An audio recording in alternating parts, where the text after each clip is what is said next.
특별히 오늘은 여성분들이 마음껏 누리는 시간. 우리 교회 남자분들은 오늘 자녀들이랑 데이트하는 날. 그래서 아무도 애들 데리고 오지 마세요라고 부탁을 몇 주 전부터 드렸었거든요. 그래서 아마 아이들과 아빠들이 몸부림치면서 두려운 마음으로 아빠들은 아이들을 보고 있습니다. 그래서 아무 걱정하지 마시고, 다른 분들은 모르겠고 우리 교회 자매님들 아무 걱정하지 마시고 함께 기쁨의 시간 누렸으면 좋겠습니다. 기도하고 첫 번째, 살아계신 하나님, 오늘도 하나님 아버지가 우리의 영광의 신랑이시고 영원한 아버지이시고 일상의 삶의 주권자이심을 감사합니다. 하나님께서 형상대로 지으신 아름다운 여성들을 이 자리에 불러주심을 감사합니다. 말씀 안에서 자유한 여성들이 되게 하여 주십시오. 진리가 여기 있는 여성들의 인생에 풍성하게 임함으로 날마다 주 안에서 기뻐하고 즐거워하며 그 은혜를 자녀들에게, 이웃에게 마음껏 나눌 수 있는 여성들이 되게 도와주십시오.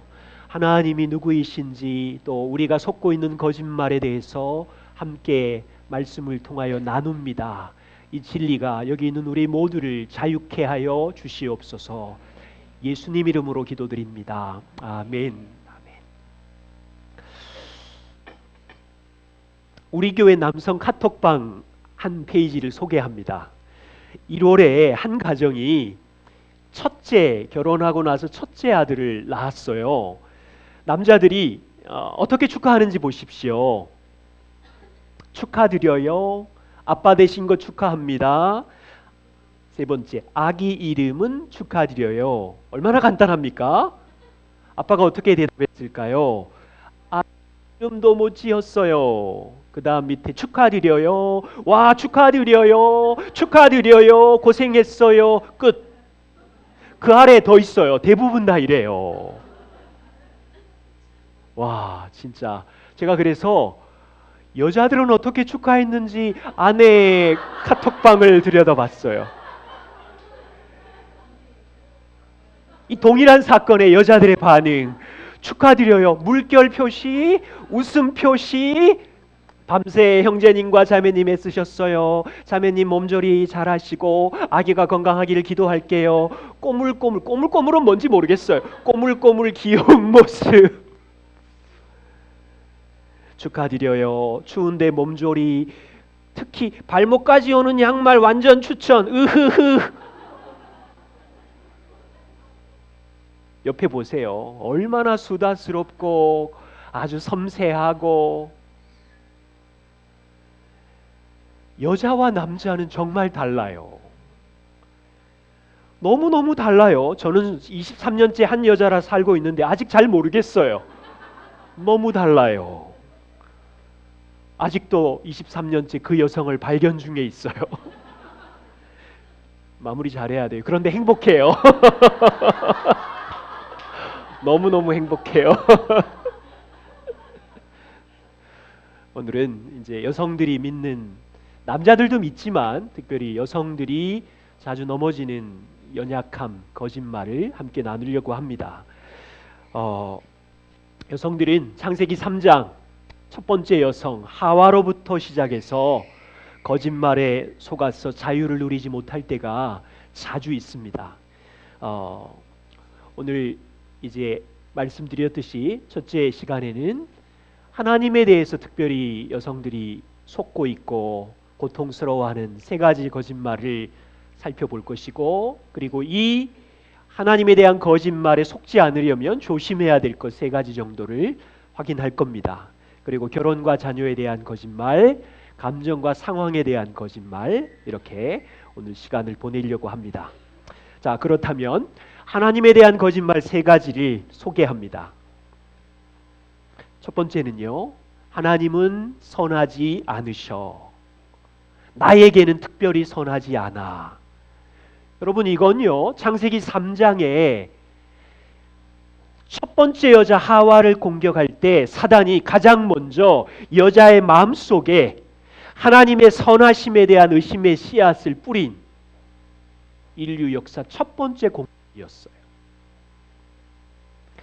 3장 1절을 보세요. 뱀이 여자에게 물어 이르되 하나님이 참으로 너희더러 동산 모든 나무의 열매를 먹지 말라 하시더냐. 사실 하나님은 동산 모든 나무의 열매는 내가 임의로 먹되, 여러분 영어로 뭐라 그래요? Free to eat from any tree. 어떤 거 그냥 마음대로 먹어. 이거였거든요. 하나님의 강조점은 한 나무를 제외한 모든 나무의 열매를 너 마음대로 먹어라. 먹을 수 있는 완전한 자유를 주셨어요. 그런데 사단은 뭐라고 그럽니까? 뱀이 여자에게 물어 이르되, 뱀이 여자에게 말하기를 하나님이 참으로 너희 동산에 있는 모든 나무 열매를 먹지 말라고 하시더냐? 사단의 강조점, 금지사항을 잡아가지고 공격을 하는 거예요. 우리는 이게 어떤 내용인지 창세기 3장을 자주 들었는데 잘 몰라요. 예를 들어서 이렇게 설명해 볼게요. 집에 한 엄마가 초등학교 자녀에게 이렇게 얘기해요. 아들아, 우리 집에 비디오 테이프가 1000개가 있는데 너 모두 다 free to see any video, 뭐든지 다 봐. 그런데 있지, 여기 19금 빨간 딱지 있는 거 있지, 요건 보지 마. 이건 하나님 편에, 부모님 편에서는 자녀를 사랑해서 폭력적이고 선정적인 거를 사랑함으로 금지해 준 거예요. 그런데 친구가 하는 말, 너희 부모가 여기 있는 1000개의 모든 비디오를 다 보지 말라고 하시더냐? 이거하고 똑같은 거예요. 너희 부모가 인색하구나, 엄격하고 무자비해서 너의 즐거움과 행복을 빼앗고 있구나. 부모의 선하심을 공격하고 있다고요. 지금 사단이 바로 그 일을 하는 거예요. 하나님은 완전한 자유를 아담과 하와 너희들에게 주셨지만 하나님은 너희 즐거움과 행복을 빼앗아 가려고 하는 선하시지 않은 무자비한 분이구나. 이 공격이라고요. 처음부터. 먼저 이렇게 여쭤볼게요. 언제 하나님의 선하심에 대해서 여성분들은 의심합니까? 인생에 고난이 닥칠 때, 내 뜻대로 되지 않을 때 하나님의 선하심을 의심하지요. 여기서 우리가 항상 기억할 것이 있어요. 내가 생각하는 선과 하나님이 아시는 지혜를 가지고 원하시는 선이 다르다는 것을 알아야 돼요. 만일 3살짜리 아들이, 딸이 아이스크림이 너무 맛있으니까 1개를 먹고 2개를 먹고 너무 달콤하고 맛있어서 10개까지 먹을래요 라고 할 때, 울고 난리 칠 때 부모인 여러분들은 어떻게 하십니까? 1개는 맛있지만 내일도 그 다음 날도 아이스크림을 먹을 수 있지만 안 돼. 지혜로운 엄마는 안 돼라고 얘기하겠죠. 아이가 생각하는 달콤함에 대한 마음과 엄마가 생각하는 지혜가 다른 것처럼 우리가 지혜로 생각하는 선과 하나님이 생각하는 지혜의 선은 너무 다른 거지요. 로마서 8장 28절 말씀 잘 아시지요? 아마 이 말씀이 모든 그리스도인들에게 오해가 되고 있는 대표적인 말씀 중에 하나입니다. 많은 분들은 외우세요. 우리가 알거니와 하나님을 사랑하는 자 곧 그 뜻대로 부르심을 입은 자들에게는 모든 것이 합력하여 선을 이루느니라. 다 잘 될 거야. 다 잘 될 거야. 29절에 그 선이 무엇이냐면 하나님이 미리 아신 자들로 또한 그 아들의 형상을 본받게 하기 위하여, 하나님의 선은 불러낸 우리를 향하여 하나님의 아들의 형상을 본받게 하려고 그 선을 이루기 위하여. 하나님의 선이 무엇이라고요? 우리를 불러서 자녀들 안에 하나님의 아들 예수 그리스도의 형상을 담게 하는 것이 하나님 편에서의 선인데, 많은 성도들이 우리가 생각하는 선은 돈 잘 벌고 안 아프고 고생 안 하고 성공하고 인정받고 편안하고 모든 것이 협력하여 선을 이루고, 이렇게 오해하신다니까요. 하나님은 우리보다 지혜가 탁월하셔서 우리가 생각하는 선이 아니라 인생의 고난의 폭풍을 사용해서, 자녀의 까탈스러움을 사용해서, 나와 다른 배우자의 연약함을 사용해서, 생각지 않는 질병과 이 많은 것들을 사용해서 뭐 하고 싶은 거예요? 하나님의 아들의 형상을 담게 하고 싶은 하나님의 마음이 있으신데,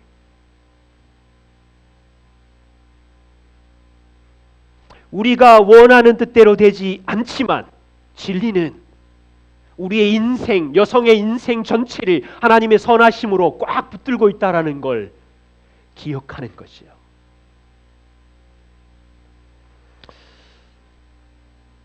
그림 한 장 보세요. 자, 매일 여기 계신 여성들의 삶에 날마다 하나님의 선하심이 공격받을 겁니다. 창세기 3장의 여인처럼.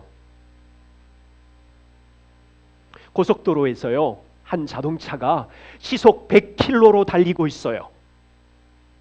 운전자가 1분 한눈을 팔면 어떻게 될까요? 큰일 나지요. 시속 100km 도로 위에서 1분을 어떻게 한눈을 팔아요? 10초만 한눈을 팔아도 위험하지요.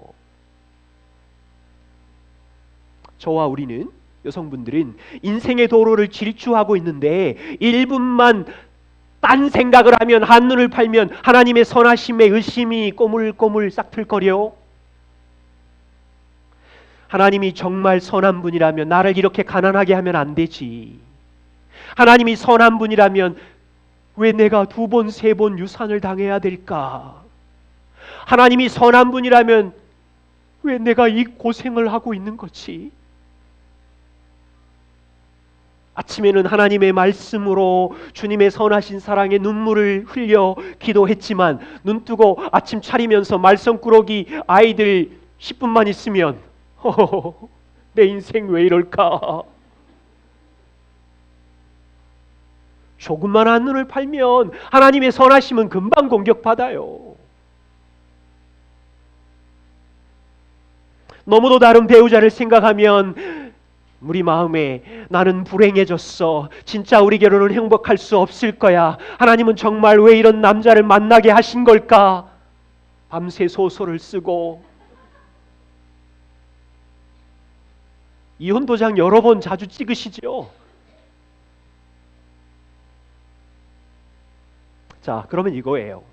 창세기 3장 1의 여성에게는 날마다 잠시 한눈만 팔면 하나님의 선하심의 공격은 사실이에요.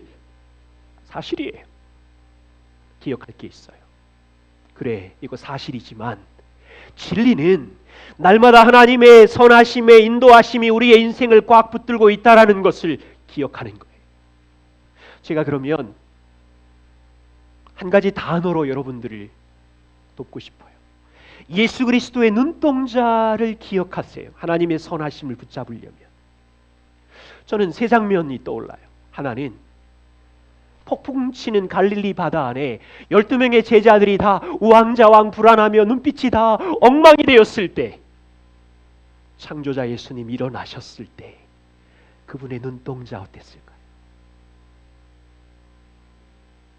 묵상해 보세요. 폭풍 후 주변이 다 엉망이어도 예수님의 눈동자는 변함이 없으시고 잠잠해라. 예수님의 눈동자를 기억하는 것. 또 한 장면, 요한복음 14장에 예수님이 곧 죽으러 가신다고 하니까 제자들이 우왕좌왕 마음에 근심이 많아요. 14장 1절에 너희는 마음에 근심하지 말아라, 나를 믿으니. 그리고 14장 끝부분에 가면 예수님께서 이렇게 말씀하세요.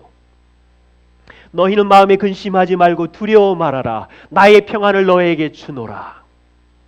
예수님은 지금 십자가 위로 죽으러 올라가시는데 제자들은 우왕좌왕 눈빛이 혼란하고 불안한데 예수님의 눈동자 불안해요? 왜 죽는지를 알고 계셨고 예수님의 눈동자 변함이 없으세요. 또 한 장면, 예수님이 십자가에 죽으시고 부활하셔서 하늘 보좌 위에 계세요. 히브리서 4장에 보면 때를 따라 돕는 은혜를 주시려고 보좌 위에 계신 주님, 그분의 눈빛이 불안한가요? 우리는 시즌을 따라 불안과 고통과 하나님의 선하심에 대하여 도대체 1분만 한눈을 팔아도 소설을 써대는 여성이고 남자이지만, 제가 여러분께 하나님의 선하심의 공격을 극복하는 예수님의 눈동자를 제안했어요. 이제 여러분 알아서 하세요. 인생에 폭풍우가 있을 때 배 안에 계신 예수님의 눈동자를 기억할 수 있다면, 죽음 위로 십자가 위로 올라가는 그 순간 불안해 있는 제자들이 있지만 예수님의 그 담대하고 평안한 눈동자를 기억할 수 있다면, 지금은 보좌 위에 계신 주님이 우리를 사랑하사 기도하시며 우리의 구원을 이루어 가시는 창조자 주권자 하나님의 눈동자를 기억할 수 있으면 저는 이길 수 있다고 봐요. 우리의 몫은 날마다 우리를 붙들고 있는 하나님의 선하심을 기억하고 왕이신 주님의 눈동자를 기억하는 거예요. 두 번째는 하나님은 나를 사랑하지 않아 라는 거짓말, 여성들에게 날마다 찾아오는 유혹입니다. 이 중에 나는 그 거짓말 안 속아 넘어가는데 라고 이야기하는 분도 계실 테고, 여러분은 당연히 저는 하나님이 나를 사랑하는지 알아요 라고 말하겠지만, 여성의 삶에 조금만 이해할 수 없는 폭풍우가 찾아오면, 조금만 애정 없는 격려가 없는 결혼 생활이 지속되기만 하면, 조금만 엉망인 자녀 양육이 막 뒤죽박죽되기만 하면 여성들 마음속에 꾸물꾸물, 그 단어 참 좋네요, 꾸물꾸물 올라오는 하나님의 사랑에 대한 의심. 여자는 약해요. 하나님의 사랑의 의심이 찾아올 때 두 가지 공격이 있습니다. 여성의 마음의 본성 안에 의심이 시작되고요, 의심과 함께 이제 이해할 수 없는 고난을 빌미로 하나님을 비난하기 시작하는 사단의 싸움이 시작되는 거예요. 두 가지. 사단은 주변에 보이는 고통과 풍랑의 사실들을 가지고 하나님이 너를 사랑하신다면 너에게 왜 이런 말도 안 되는 고통을, 부당한 일을 당하도록 내버려 두셨을까 공격하기 시작하죠. 그런데 우리 솔직하게 온 우주의 가장 놀라운 사기꾼의 거짓말, 하나님이 나를 사랑하지 않아요. 하늘을 보아도 바다를 보아도 나무를 보아도 온통 하나님의 사랑인데, 이놈의 사단이라는 녀석은 우주의 가장 최고의 거짓말, 하나님의 사랑의 의심을 날마다 여성의 마음에, 남자의 마음에 씨를 뿌리네요.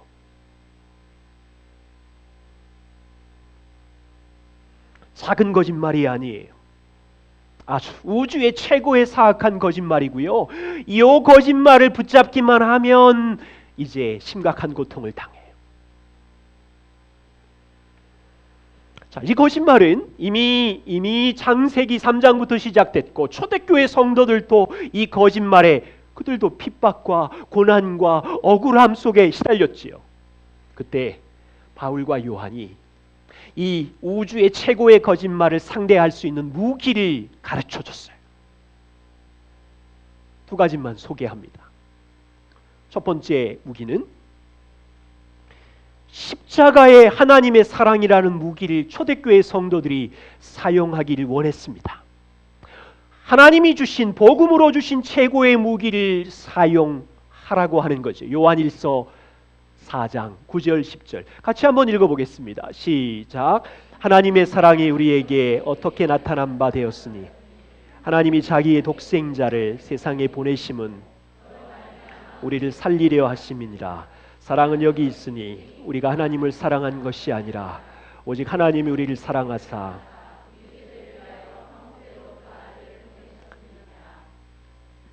이걸 그냥 쉽게 생각하지 마세요. 초대교회는 이해할 수 없는 고난과 핍박과 억울함과 소수자의 고통이 얼마나 컸겠어요.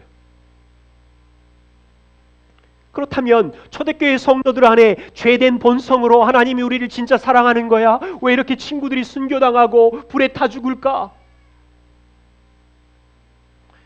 사단이 이런 고난이라는 환경의 사실을 가지고 얼마나 야 하나님이 너 정말 사랑하는 건 맞아? 의심의 씨앗을 뿌렸겠어요. 우리하고는 게임도 안 돼요. 애기가 조금 아프면 하나님 사랑할까? 이런 고민하고는 차원이 다르다니까요. 남편이 며칠만 늦게 들어오면 내가 사랑받지 못하는 이런 거하고 다르다니까요.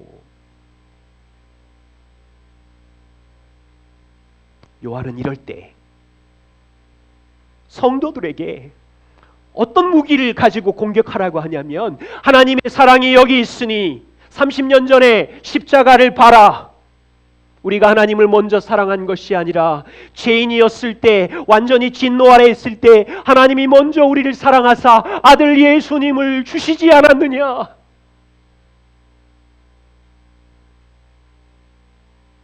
우리의 가장 큰 필요가 무엇입니까? 여러분들은 지금 성공하는 게 필요할 것이고 당장 교회 한 이웃의 이야기에 비참하고 억울한 일을 해결하는 게 큰 필요겠지만 정말 필요한 우리의 필요는 하나님의 무시무시한 형벌에서 구원받는 거지요. 영원한 진노 아래 있었던 죄의 노예에서 자유해지는 거지요. 보세요. 요한의 말. 하나님은 우리가 완전히 망가지고 저주받은 자였을 때 우리가 가장 큰 필요를 아시고 하나님은 아들을 보내셨고 십자가에 죽이시기까지 사랑하셨으니 그렇다면 우리 인생의 작은 필요를 하나님께서 채우지 않겠느냐 이 얘기를 하는 거죠.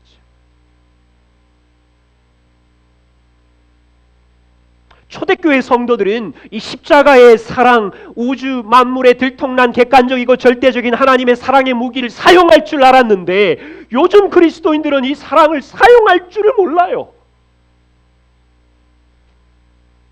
저는 이게 억울한 사람 중에 한 사람이에요.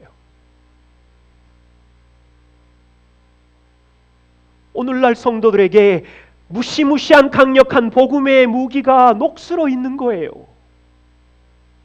사랑이 꿈틀꿈틀 싹틀 때 여러분 담대하게 사단을 향하여 내가 진노의 자녀일 때 내가 하나님께 등을 돌려 영원한 형벌 아래 던져졌을 때 하나님이 나를 어떻게 사랑한 줄 알아? 자기 아들의 왕복을 벗기시고 이 땅에 내려보내셨고 나의 가장 큰 필요를 채워주시기 위하여 그분이 죄 없이 사셨으며 죽기까지 하셨어. 나의 이런 궁극적인 필요를 다 채워주시고 나를 자녀 삼으셨는데 이해되지 않는 고난 속에서도 하나님은 나의 작은 필요를 채우실 수 있는 분이야. 이 얘기를 할 수 있어야 된다고요.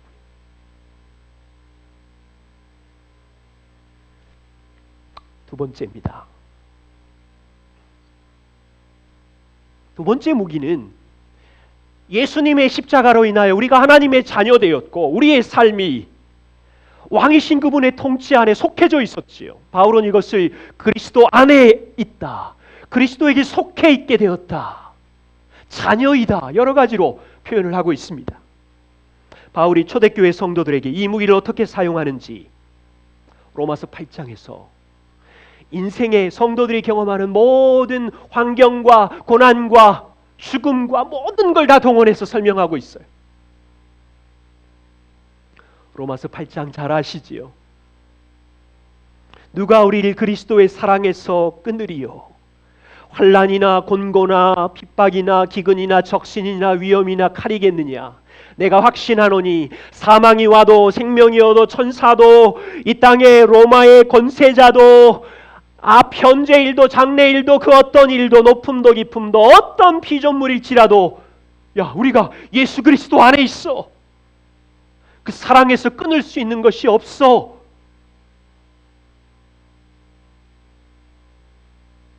지금 반대로 얘기하면요, 초대교회 성도들은 땅에서 사단이 모든 것을 동원하여 공격하는 이 사건과 고난 앞에 하나님의 사랑을 의심하도록 공격하고 있었던 것이요, 사업이 실패하면 환난과 기근 안에 있었을 것이고, 가족이 갑자기 죽으면, 고칠 수 없는 질병이 찾아오면, 교회 안에 고통과 싸움이 일어나면, 목에 칼이 들어오면, 변하지 않는 배우자와 가족들이 20년 30년 여전히 강팍한 마음으로 있으면 사단은 우리 안에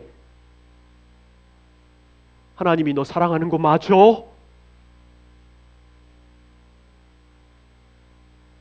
끊임없이 하나님의 사랑을 의심하게 하는 공격을 받고 있을 때, 저는 지금 여러분들에게 여러분들이 인생에서 경험하는 질병의 아픔이랄지, 가족의 죽음이랄지, 자녀의 유산이랄지, 사업의 실패랄지, 바울이 얘기한 이런 환난의 골짜기들을 제가 축소시키거나 약화시키고 싶은 마음은 없어요. 솔직히 말하면 저희 교회 성도들,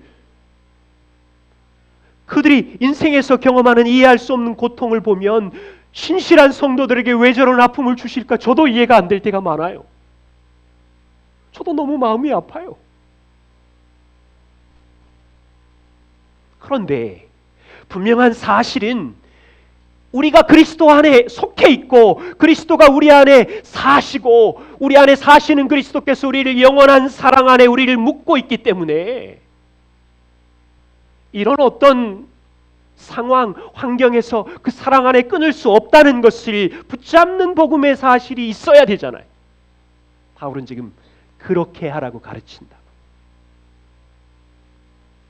예를 들면 이거예요.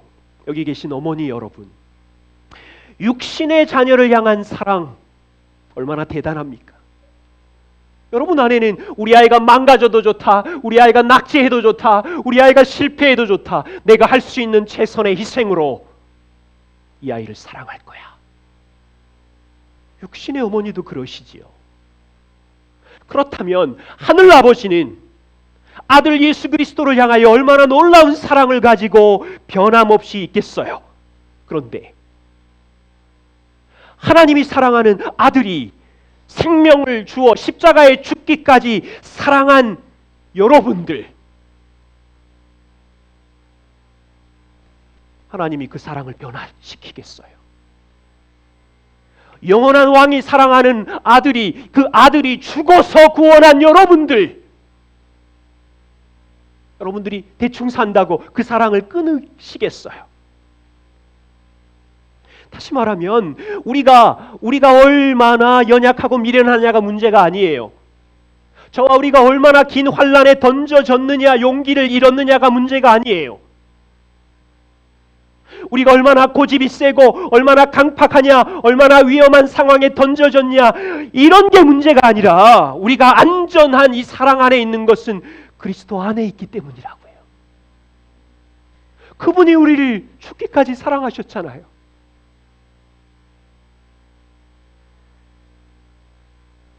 진리는 이거예요. 우리가 인생의 망가짐과 환경에 상관없이 여전히 우리가 그리스도 안에 있기에 우리는 변치 않는 사랑을 붙들고 있는 거예요. 그래서 이렇게 설명을 드릴게요.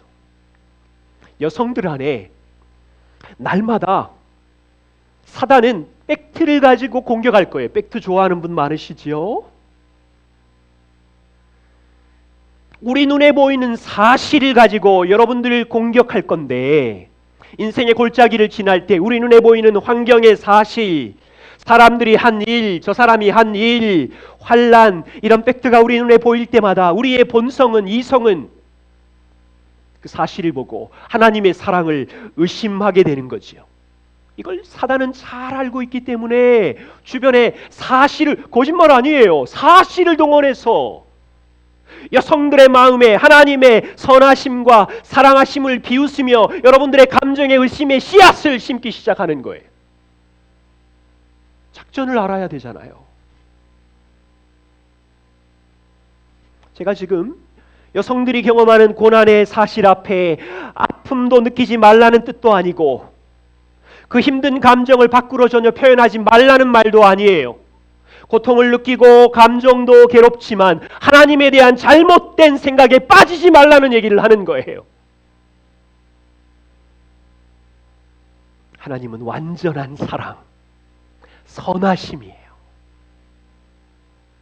그래서 사단이 눈에 보이는 팩트, 환경과 사람이 한 일을 가지고 공격할 때 저와 우리는 뭘로 공격해야 되냐면 하나님이 이루신 복음의 사실을 가지고 공격해야 돼요. 이 무기를 쓸 줄 알아야 돼요. 사단이 환경과 고난이라는 현실의 팩트를 공격할 때 우리는 이성을 동원하여 진리의 말씀으로 복음으로 주신 팩트를 무기로 삼고 당당하게 맞서서 싸우는 거예요. 이것이 2000년 전부터 초대교회 성도들이 했던 하나님의 사랑의 의심에 대한 강력한 무기라고요. 이런 얘기 해주면 제발 고리타분한 얘기 좀 하지 말고 이러고 있으니까 누가 그걸 몰라.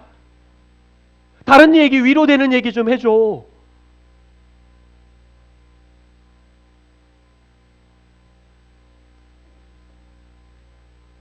놀라운 무기, 그리스도의 십자가 안에 하나님의 변치 않는 사랑이 있고 그분이 내 안에 사시며 내가 주님 안에 있는 이 연합의 무기를 날마다 여성분들이 사용해 주시기를 부탁드립니다.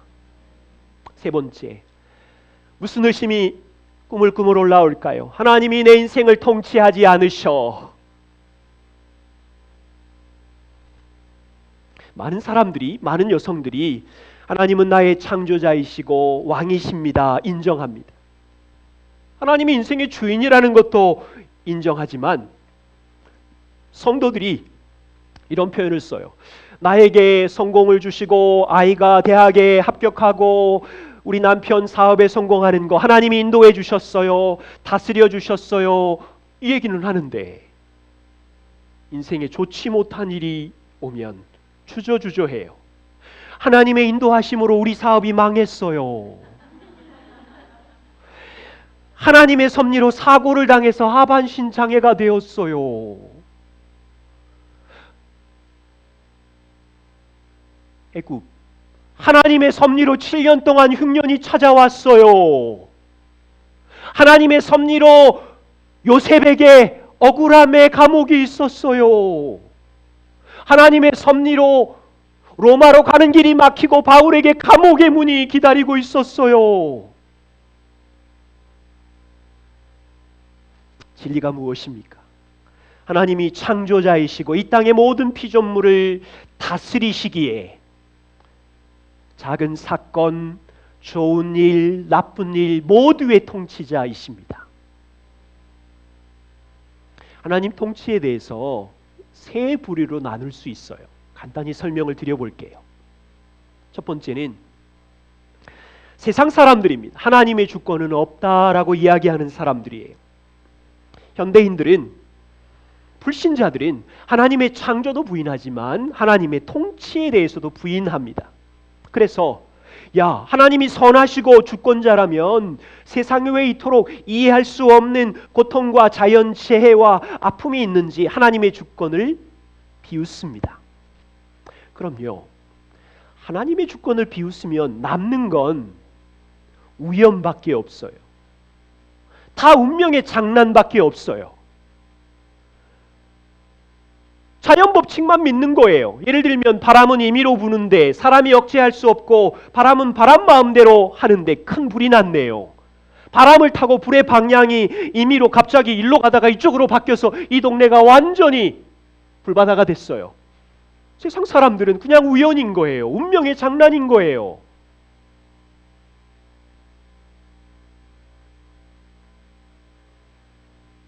인생은 연속과 우연의 운명의 장난으로밖에 해석이 안 되죠. 또 어떤 분들은 하나님을 부인하지는 않아요. 그분이 창조하셨고 통치자이신데 제한적으로 이해해요. 항상 매사에 우리를 돌보시지는 않아. 하나님이 선하시지만 어떤 경우는 하나님이 방관자로 아마 주무실 때가 있나 봐. 그렇다면 묻겠습니다. 하나님께서 어떤 몇 가지 일은 자신의 뜻과 상관없이 내어버려 둔다면 그분이 하나님이십니까? 그분이 정말 전능한 왕입니까? 하나님의 통치 밖에서 이루어지는 일이 단 한 가지라도 있다면 우리가 하나님을 믿고 신뢰할 수 있을까요? 이것은 성경의 하나님이 아니에요. 진리의 하나님은 전능하시고 완전하십니다. 우리의 이성으로 다 이해할 수 없지만 하나님의 통치하심을 제한적으로 믿게 되면 하나님의 전능하심과 완전성을 훼손하게 되고 통치자 하나님을 보좌에서 끌어내려서 피고석에 앉히는 것과 같은 거예요. 왜 통치를 그 모양으로 하세요? 이렇게. 그래서 우리는 세 번째를 기억합니다. 다 이해할 수는 없지만 하나님은 우리 삶을 통치하십니다. 사소한 일부터 큰 일까지. 마태복음 10장 29절 말씀 같이 한번 읽어보겠습니다. 참새 2마리가 한 나사리온에 팔리는 것이 아니냐. 그러나 너희 아버지께서 허락하지 아니하시면 그 하나라도 떨어지지 아니하리라. 두려워하지 말라. 너희는 많은 참새보다 귀하니라. 말씀의 요점을 아시겠죠? 작은 참새 한 마리의 팔림도 하나님이 허락하셔야 한다면 무슨 뜻입니까? 하찮은 참새에 이르기까지 하나님의 통치하심을 행사한다면 자녀인 너희일까 보냐. 세상의 우연과 운명의 장난에 자녀들을 맡겨두실 하나님이 아니시라는 거예요. 자, 성경에 있는 두 사람을 예를 들면서 하나님의 통치하심을 나누고 싶어요. 야고보와 베드로. 두 사람은 한 동네에서 동일한 고기잡이 업으로 고향 친구로 살았습니다. 어느 날 함께 예수님의 제자의 부르심을 함께 받았고 사람 낚는 어부가 되었습니다. 3년 동안도 예수님의 특별한 사랑을 두 사람은 함께 받았는데 사도행전 12장에서 갑자기 두 사람의 인생이 바뀝니다. 예루살렘에 핍박이 임하게 되고 야고보는 일찍 죽음을 당하게 되고 베드로는 감옥에 갇혀서 명절이 되면 곧 죽게 되는데 기적적으로 밤에 천사를 통해서 베드로는 살아납니다. 우리는 고민하기 시작해요. 베드로는 하나님의 통치 아래 초대교회 감옥에서 탈출해서 초대교회 일꾼이 되고 그 이후로부터 30년 동안 교회의 장로로 유명한 영향력 있는 삶을 살았는데 야고보는 뭐지? 안타깝게 개죽음을 당했나? 하나님이 다스리지 않으셨나? 야고보의 아내와 베드로의 아내 입장에서 생각해 보십시오. 한 사람은 남편의 죽음을 슬퍼하면서 평생 야고보의 아내는 과부로 살아갔을 것이고 다른 한 사람은 기적적으로 남편이 살아난 것을 기뻐하며 간증하며 살았을 텐데 베드로의 아내는 하나님의 선하심과 통치하심과 구원하심을 기뻐하지만 야고보의 아내는 하나님 선하신 거 맞나? 사랑하시는 거 맞나? 통치하시는 거 맞나? 왜 하나님은 우리 남편을 안 살려주시고 그 순간 방관하셨을까?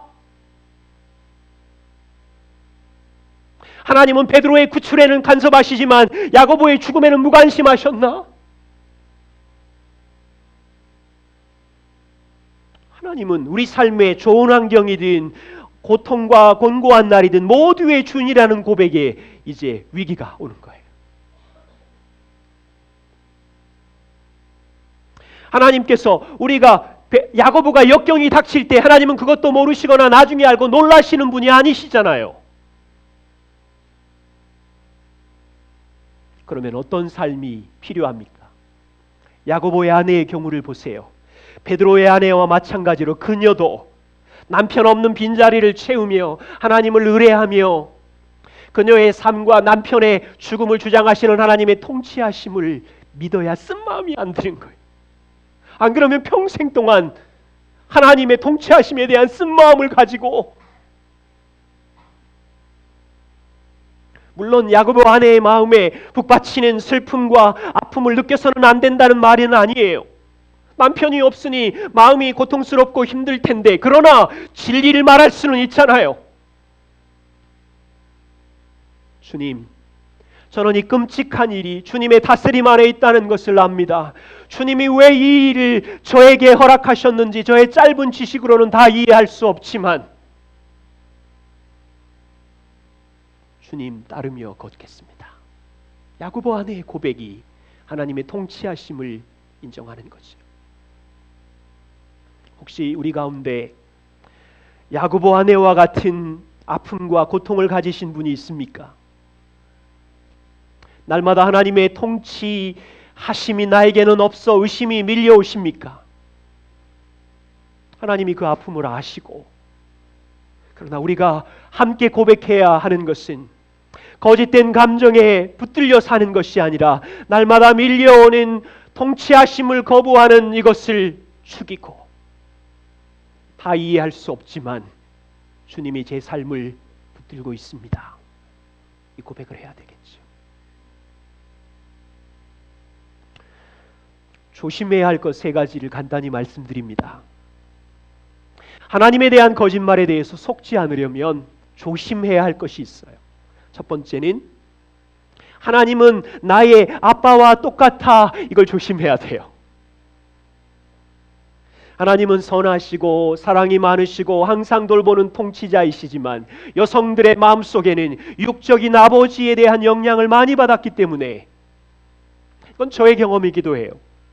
30 초반이 되었을 때 제가 하나님이랑 가까이 가는 일이 너무 힘들더라고요.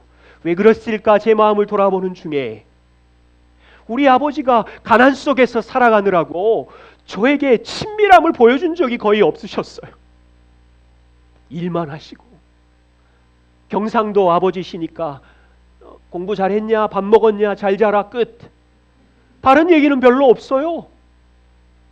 그래서 이 육적인 아버지에 대한 아픔이 하나님께로 가까이 가는 일의 장벽임을 제가 경험한 것처럼, 혹시 여기 계신 여러분들이 경험한 아버지, 강압적이고 폭력적인 아버지랄지, 저처럼 무관심하고 인색한 아버지의 상처 때문에 하나님을 무서운 분으로 오해하거나 하나님의 선하심과 사랑과 통치하심을 의심하실 수 있어요. 육신의 아버지로부터 너는 쓸모없어, 넌 형편없어, 고통스러운 상처가 있다면 하나님을 알아가는 일에 어쩌면 육신의 아버지 없이 살았던 사람들도 있겠지요. 하나님 아버지가 누구인지 배워가야 돼요. 성경을 통하여. 육신의 아버지와 다른 분이세요. 두 번째는 하나님으로 충분하지 않아 조심해야 합니다.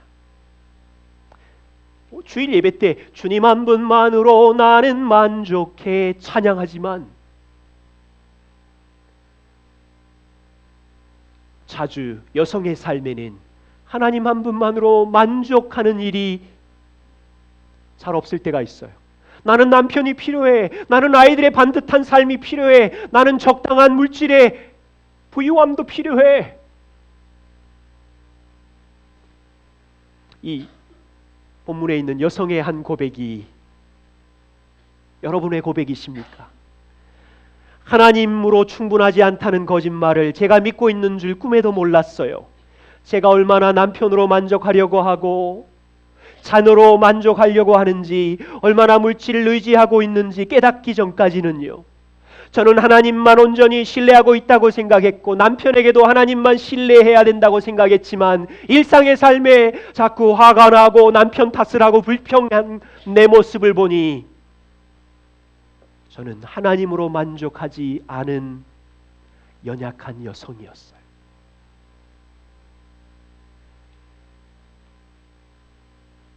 남편이 여러분들을 채워줄 수 없어요. 자녀는 더더군다나. 여러분은 하나님의 형상대로 지어졌기에 여러분 안에 있는 하나님만이 만족이시고 행복이시지. 이건 예언입니다. 여러분이 하나님 외에 다른 쪽의 행복을 추구하면 계속 갈급하고 고통스럽고 알아서 하세요. 세 번째, 조심해야 될 것. 날마다 염려와 두려움을 조심해야 합니다. 염려와 두려움은 죄인인 사람에게 날마다 찾아오는 손님이 맞습니다. 그런데 제가 보기는 남자보다 여자에게 더 심각합니다. 눈만 뜨면 염려와 두려움 속에 사로잡혀 있는 여성 여러분, 불투만 이런 말을 했어요. 염려와 두려움은 단순하지 않다. 사람이 하나님을 배제하고 있는 마음의 중한 죄이다. 베드로는 너희 염려를 다 주께 맡겨라. 너희의 구원자이신 주님이 그가 너희를 돌보심이라. 여러분, 여자인 우리를 포함해서 남자들도 세상에 사기치고 살인하고 간음하는 죄는 큰 죄라고 하지만 내 마음 안에 날마다 일어나는 염려와 두려움에 대한 죄는 이렇게 작게 보고 있는 분 계세요? 하나님을 모르시는 거예요. 염려하고 두려워하는 그 자체는 하나님의 선하심과 사랑을 모독하는 큰 죄예요. 하나님이 돌보시고 하나님이 통치하신다는 것을 믿지 않는 죄라고요. 명확한 하나님에 대한 이해가 있어야 돼요. 싸워야 돼요. 여성들은 꼬리에 꼬리를 무는 습관이 있어서 염려와 두려움이 아침에 시작되면 밤을 새요. 빨리 끊으세요. 어떤 분들은 이래요. 아니, 이 정도는 해줘야 되지 않나요? 이 정도는 고민하고 우울하고 슬퍼해야 되지 않나요?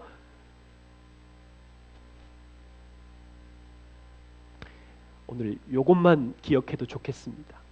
염려와 근심은 하나님의 통치하심을 훼손하는, 하나님의 성품을 훼손하는 무서운 죄다. 날마다 싸우자. 이것만 기억해도 좋을 것 같아요. 마지막 한 이야기를 마무리합니다. 오바마 대통령이 재임 시절에 인터뷰를 했어요. 인터뷰하는 그 기자에게 주머니에 있는 걸 이렇게 쭉 꺼내면서 이렇게 설명했어요. 오바마는 항상 공직을 수행할 때 자주 자신의 호주머니에 물건을 집어넣어서 나온답니다. 그때 인터뷰 자리에서 기자에게 보여준 선물이 프란체스코 교황이 선물한 묵주가 있었고요. 한 불교도가 선물한 작은 부처상도 있었고, 한 남성에서 받은 조그만한 십자가도 있었고. 그래서 기자가 물었어요. 아니, 대통령직을 수행하는데 이런 물건을 습관적으로 호주머니에 넣고 다니는 이유가 무엇입니까? 했더니 오바마는 여기 있는 선물은 저를 만났던 훌륭한 사람들이 저에게 준 선물인데 이 형상이 저에게 행운과 저에게 복을 준다고는 생각지 않지만 내가 만난 사람들을 생각할 때 그들이 가진 꿈을 떠올리게 해서 저는 이게 도움이 됩니다. 제가 여러분들께 이렇게 여쭤보고 싶어요. 여성의 마음에 여러분 안에 어떤 보물이 있습니까? 여러분은 하나님의 딸인데 하늘 아버지가 여성인 여러분들을 일생 동안 돌보고 있는데 하나님 아버지가 주신 호주머니에 보물들이 있습니까?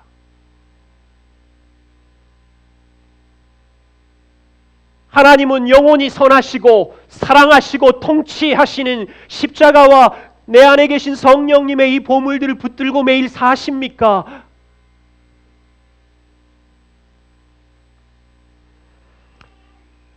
여성들의 삶의 날마다 속에 인생의 길을 걸어갈 때 하나님이 주신 선하심과 사랑하심과 통치하심에 대한 보물들을 마음에 품고만 있으면 우리는 충분히 자녀를 돌보고 배우자를 섬기고 세상에 영향력을 끼칠 수 있어요.